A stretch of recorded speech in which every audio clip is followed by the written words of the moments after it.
আসসালামু আলাইকুম ওয়া রাহমাতুল্লাহি ওয়া বারাকাতুহু।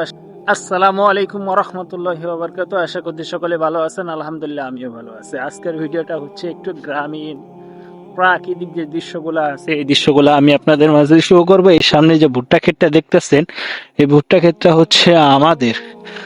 আমি এটা আনুমানিক 2 থেকে আড়াই মাস আগে নিজের হাতে লাগাইছিলাম। আলহামদুলিল্লাহ ভুট্টা ক্ষেতটা অনেক সুন্দর হয়েছে এবং দেখার মতো। এখন দেখুন আমাদের সবুজ শ্যামল গাছপালা, ফসল, এটা একটা মনের ভিতর আলাদা রকম শান্তি দেয়, যা বলে বোঝানোর মতো নয়। তারপরেও মনে করেন গ্রামে আমার অনেক ভালো লাগে, যদিও আমি ঢাকা শহরে থাকি। ঢাকা শহরে থাকতে আমার অনেক ভালো লাগে, তারপরেও কিন্তু গ্রামের মতো না। দেখেন আমাদের গ্রামে এত কিছু থাকা সত্ত্বেও আমি তারপরেও ঢাকা শহরে থাকি, কারণ আপনারা জানেন যে গ্রামে সবসময় কাজ হয় না।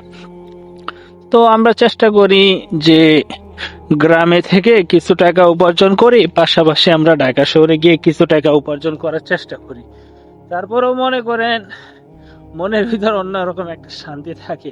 এটা ঢাকা শহরে উঁচু উঁচু দালান কোঠায় থাইকা বলে বোঝানোর মতো না। সবকিছু মিলাই আলহামদুলিল্লাহ আমরা ভালোই আছি। দেখেন আমি যদি আপনাদের রাস্তাঘাটগুলো দেখাই, এই গ্রামের আমাদের রাস্তাঘাটগুলো একটু দেখেন, দেখলেই বুঝতে পারবেন যে আসলে গ্রামের রাস্তাঘাটগুলো কেমন।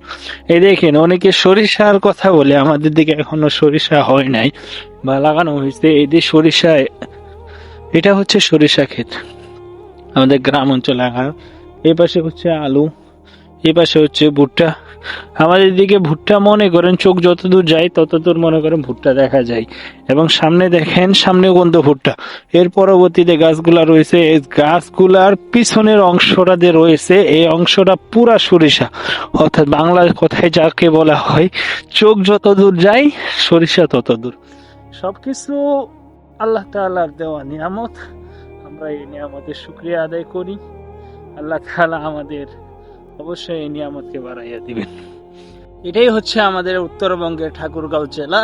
এখানে যদি মানুষ এসে ঘোরার জন্য, তাহলে দেখতে পাবে নানান রকমের প্রাকৃতিক জিনিসপত্র, যা ফসল আদি সবকিছু মিলাইয়া আলহামদুলিল্লাহ। তো আজকের ভিডিওটা আমার এই পর্যন্তই। যদি ভিডিওটা ভালো লেগে থাকে তবে অবশ্যই এই ভিডিওতে একটা লাইক, আর আপনি এই ভিডিওটা কোথা থেকে দেখতেছেন অবশ্যই একটা কমেন্ট করে বলবেন। আর যদি ভালো লাগে তাহলে অবশ্যই এই ছোট ভাইয়ের পাশে থাকার চেষ্টা করবেন। আসসালামু আলাইকুম।